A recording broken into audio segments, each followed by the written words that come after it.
Welcome to the Cabral Concept, where board-certified naturopath and integrative health practitioner Dr. Stephen Cabral shares how he was diagnosed at the age of 17 with a life-altering illness and given no hope for recovery. It was only after studying and traveling all over the world did he discover how to combine ancient Ayurvedic healing practices with state-of-the-art naturopathic and functional medicine to fully rebalance the body and re-energize it with life. It's time to discover how to get well, lose weight, and finally feel alive again. And now, here's your host, Dr. Stephen Cabral.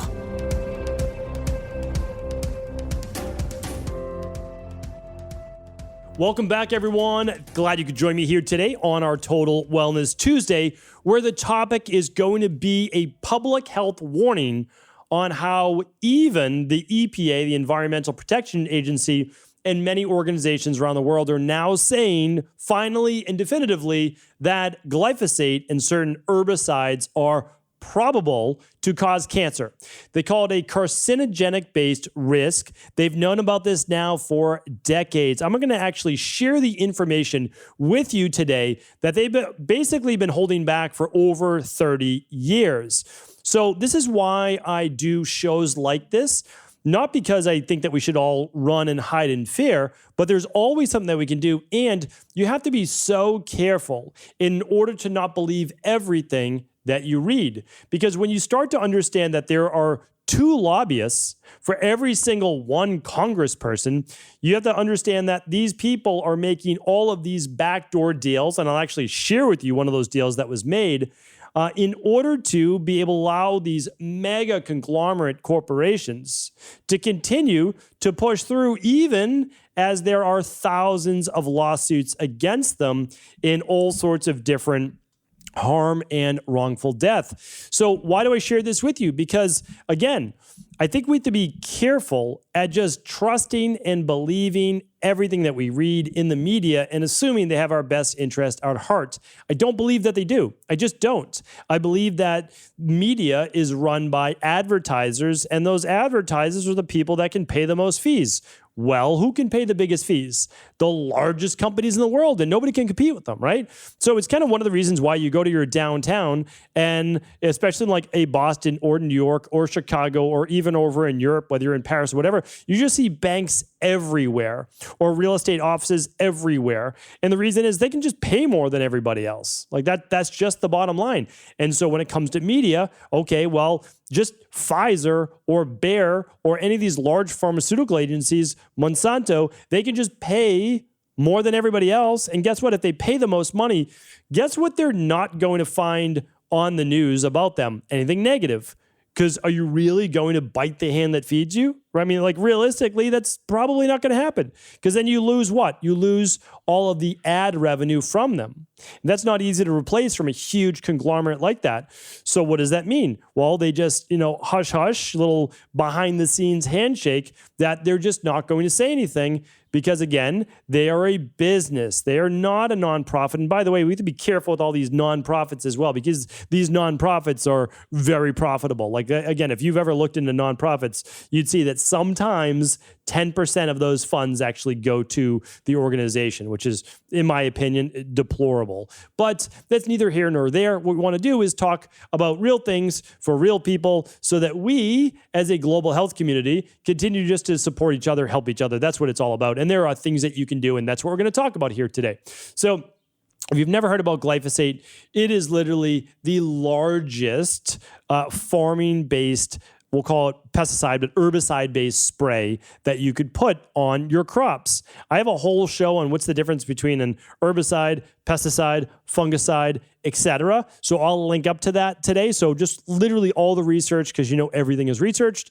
Everything will be linked up for you at stephencabral.com/2335. If you want to type that in, it will take you right to today's show notes and my big 3 takeaways. Okay, so glyphosate is basically sprayed on crops in order to be able to kill weeds that will take the water that's desperately needed and nutrients as well from the soil. It will keep bugs and other pests away as well. It's not the only thing that it does, but used in conjunction with like what's called Ready Roundup or Roundup Ready is one of those main things. So this came out in, I believe, 1974 from Monsanto.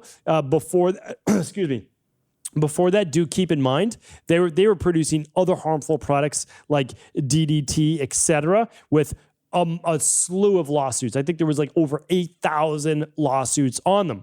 They come out with a new product and it's hailed as like, this is the thing because it's going to allow you to produce more crop, which, again, is amazing. I'm not saying that that's not great. It is. Here's the issue. Massive side effects, right? I've talked about the massive side effects before. I'll link those up. But let me give you some of them right now, and then I'll start to get more into it, okay? So 2015, this was talked about over 20 years ago. I'll link that up as well. But the World Health Organization, an international agency for research on cancer, published a summary in March 2015 that classified glyphosate as a probable carcinogen in humans. That means it probably causes cancer. The possible cancers it's linked to from glyphosate exposure include non-Hodgkin's lymphoma, renal tubule carcinoma, so kidney-based issues, and pancreas issues with pancreatic cell adenoma, and skin cancer tumors as well. Okay, so we have that right there, right? Biggest organization in the world. Why does this matter? Let me share with you exactly why it matters. I'll give you the paragraph. This is the exact quote. Government agencies have done little to staunch the flow of glyphosate. The Environmental Protection Agency, the U.S. Department of Agriculture, and the Food and Drug Administration have always had close ties to the agrochemical. That means basically agriculture mixed with chemicals. Companies like Monsanto and Dow Chemical pressure the agencies to greenlight their products and suppress critical data. The EPA, the Environmental Protection Agency, has hardly studied glyphosate at all. Its only review of data in 1985, okay, so 85, I was wrong. That's actually what? 95, 205, 15, almost 40 years ago, right? So they knew this almost 40 years ago. They came up with an assessment of possible risk, basically the same one that came out in 2015, right? So 30 years before that, they already knew. But subjected to a slew of Monsanto-produced studies, meaning like a company did its own studies on its own product. I mean, I don't know about you, but that seems like a conflict of interest. Due to a great deal of pressure, that's the lobbyist that I spoke about before, it revised its statement. Literally, a private company or publicly traded company made the Environmental Protection Agency, which is supposed to be separate and clean from everything, it made it revise its judgment. 6 years later to evidence of non-carcinogenicity to humans, meaning like, oh, it's not carcinogenic to humans. Well, we know that it is. But now we didn't find out till 30 years later. By the way, again, we knew in 85. Like, that's the latest. So who's holding the Environmental Protection Agency liable, right? Like, when it comes to misinformation or what do you call it, fake news, like, who's holding these people? Who's holding the government, right? Who's holding them accountable? So there is no, like, I just don't understand this. It's not fair to humans that are eating these foods and potentially getting cancer, right? Probably getting cancer. It's probable carcinogenic risk, okay? So that's the issue, and it doesn't stop right there because, again, people are eating these from foods they eat, conventionally sprayed foods. They are getting them in water-based sources. They're getting it in rain-based water, believe it or not, and this is pretty wild, and this is not a good thing at all. But they've found that even some organic products, especially grains, have trace amounts of glyphosate, even though they're organic, which means they can't use glyphosate. How is this possible? Well, the winds will take these seeds, and then Monsanto, believe it or not, sues these farmers for using their seeds, even though the farmers aren't using them. They don't want to use them, but they're blowing onto their property. But what also happens is that these things seep into the soil. Okay, they can stay there for 20 years, which is wild, but also the wind just blows as they're spraying into other farmers' crops. So you have to be careful as to like, is your produce near a conventional farm? And that's pretty wild to think about. You having to figure that out. And what's even crazier is that they're finding it in bee honey and all the different great bee products that you can get, right? Royal jelly, propolis. We've talked about these things before. So I don't know if propolis is part of that. Yes. And I was thinking pycnogenol, all these P's sticking to my head. So what I want to share with you is this, is like, it's not necessarily even the farmer's fault. Like, they're not doing anything wrong. Is that these things are just, it's so pervasive in our environment. I read that it started out in 95 at 40 million pounds of glyphosate was in use. And by 2014, it's now 276 million pounds of glyphosate is sprayed around, at least in the U.S., that might be potentially the world. It's unbelievable. And to even make matters worse, they're figuring out, they found, and again, this might have been in the 80s. I know it was somewhere in the 80s. It was shortly after the release in 74.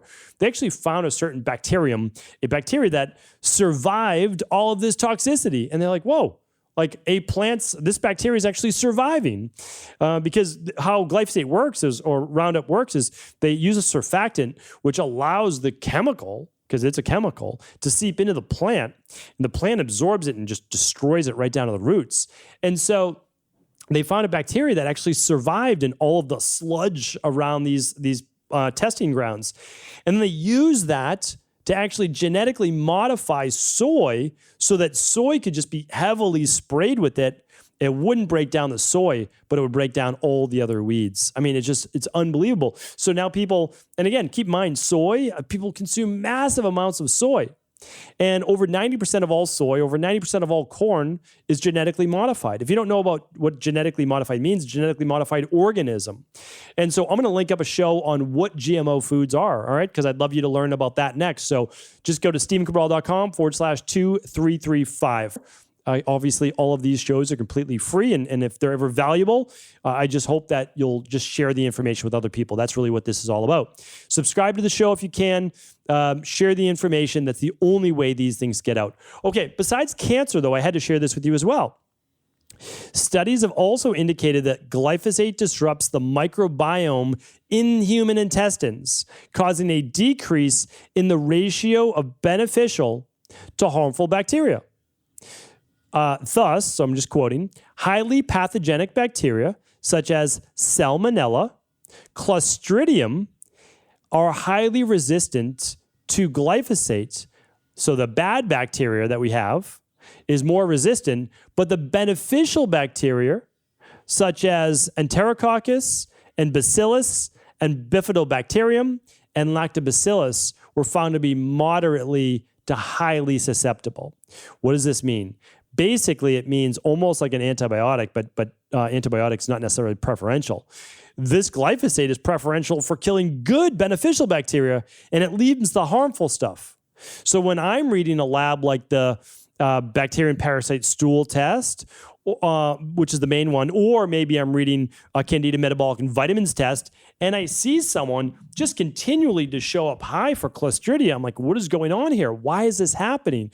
It might be prudent to actually run another lab, which is called the environmental toxicity test. You can find all these labs, by the way, at StephenCabral.com/labs. You can run them with your favorite naturopathic doctor or integrative health practitioner level 2, or you can run them with the team over at Equilife, your choice. But they all can be run at home. But you can actually test to see if you have elevated levels of pesticides in your body. So it might be worth testing. Again, if you seem to have these like multiple chemical sensitivities, ongoing gut issues, it might be worth testing for sure. Skin rashes, migraines, etc. All right. So we talked about that, how it can affect other parts of the body as well. That includes the gut. But I wanted to name a few other possible correlations. So literally it's titled, Other Disease Instances with High Correlations, but again, not proven. I'm doing that in air quotes if you're watching this on video. They include high blood pressure, stroke, diabetes, obesity, lipoprotein metabolism disorder, Alzheimer's disease, dementia, Parkinson's, multiple sclerosis, inflammatory bowel disease, so IBD, intestinal infections, end-stage renal disease, acute kidney failure, cancers of the thyroid, liver, bladder, pancreas, kidney. So cancers of the thyroid, cancers of the liver, cancer of bladder, cancer of pancreas, cancer of the kidneys, and myeloid leukemia. So all of these correlations are there, but they're not necessarily causations, we have to say. They should raise concern, though, over the use of this chemical, which seems to be affecting all life here on Earth. So what do? Well, I still believe, again, we have to continue to, of course, eat, right, as humans, but what should we do? We should really be following that Clean 15 and Dirty Dozen guide. If you've never heard about that before, we'll link that up as well. Easy one to follow. If you can't afford to buy all organic, what should you do? Well, the ones that are the Clean 15, you can buy non-organic. The Dirty Dozen should just never be eaten. Just never eat them, no matter how good you think the food is, or they should be bought organic. That's the bottom line. And again, I know that it's not fair, right? Because it costs more to buy organic. But buy then the organic ones that are on the Dirty Dozen. And for the conventional, if you need to, or the Clean 15, buy those conventional if you need to. Your fruits and vegetables should still be washed. Okay, I have a do-it-yourself fruit wash if you want to check that one out, and you can certainly buy store-based fruit and veggie washes as well. Be careful buying those grains. Just make sure, if you can, that your wheat, if you're buying wheat, I'm a proponent of being more gluten-free for sure, and if you're buying your oats, if you can, just see if they can be tested for glyphosate. Like if the company you're purchasing from, do they test for glyphosate? I think that would be nice to see. When in doubt, organic is obviously the best for your grains. So that's that. If you're buying honey, if possible, if they test for it, again, not everybody can do this because it's very expensive to test for these things. So you can check that out. Now, some good news for you. Again, organic is going to be your best way to go. You can test for this to see if you actually have it. And if you don't have a lot of these build up, then great. Then it's not as much to be worried about, which we love to see. So, and I talked about that. Those are just at stephencabral.com/labs. But the silver lining in all of this is that the glyphosate seems to be coming to an end. Not overnight. Obviously, it's a huge moneymaker for these companies, so they need to replace it with something. But the problem is they don't want to get rid of it, but it's creating these super weeds. All right? So you might have heard before about super bugs. So they're antibiotic resistant because we're giving so many antibiotics to so many people unnecessarily. Hopefully you caught my Friday Review podcast just a few weeks back. 1/3 of all children are given antibiotics. So a third of the times children are prescribed antibiotics is for a non-appropriate case, which is then leading to more asthma, allergies, and other gut-based issues, which can then affect every single disease in their body, right? So we know that. But antibiotic use, the more you use them, the less effective they become. But also these superbugs begin to grow that are antibiotic resistant. Why? Because these pathogens are living as well. So they need to develop and evolve in ways to get around antibiotics. Well, guess what? After 40 years or so, these weeds are developing that are untouched by glyphosate, and they're so strong that they're actually destroying a lot of the farmland, and believe it or not, strong enough to destroy the farming machines as well. So, of course, farmers are not too happy. So what are they going to do? Well, develop new machines or develop a new type of Roundup or even stronger. Again, it's getting a little out of control. So there's that I wanted to share with you. And the big thing, though, is that more and more people are voting with their dollars, which is really what matters. They're choosing to purchase more organic whenever possible. They're choosing to go to local farmers markets and support their local farmers that are not using these types of glyphosate and pesticide and herbicide-based sprays. So that is the absolute best thing that you can do. Get to know your local farmers, purchase from them whenever possible, purchase organic whenever possible, choose the Clean 15 whenever you can't purchase organic. Don't eat the Dirty Dozen if you cannot eat all organic in that particular way. And don't fall for the next media-based thing that you hear this, global, huge corporation is somehow doing something to save humanity, like, by the way, glyphosate was said to do 40 years ago. This is going to end famine. This is going to help increase crop load. Sure, yeah, it is for soy, for corn, for a few other things, but not for, the global use and benefit of eating a healthy diet. So I just wanted to share that with you. Again, there's always things that we can do. I know we can do it. Share this information with other people. We're going to get there. Keep pushing. Take care, everyone. Are you ready to heal yourself and then go on to heal others? If so, the Integrative Health Practitioner Institute can help you discover proven functional medicine protocols that blend the best of 7 different healing disciplines from around the world. I personally share with you the exact handouts and protocols I use in my private practice that enable people to get well, lose the weight, and live longer, stronger. I want to pass this information on to the next generation of health coaches, and that is exactly why I created IHP. We are the future of the health coaching industry, and the skills and knowledge you will learn will make you an in-demand certified health coach anywhere in the world. Although we have many medical professionals taking the IHP certifications, no experience is necessary, and half our members have no previous health certifications. At the Integrative Health Practitioner Institute, our motto is a health coach in every home. Our goal is that you take this knowledge and then share it with family, friends, loved ones, your community, or in a practice where you create a career you love and can be proud of. The global IHP community is filled with some of the most kind and caring people in the world, and we can't wait to welcome you into our world soon. For more information or to set up a discovery call with one of our IHP Health Coach graduates, simply head over to integrativehealthpractitioner.org.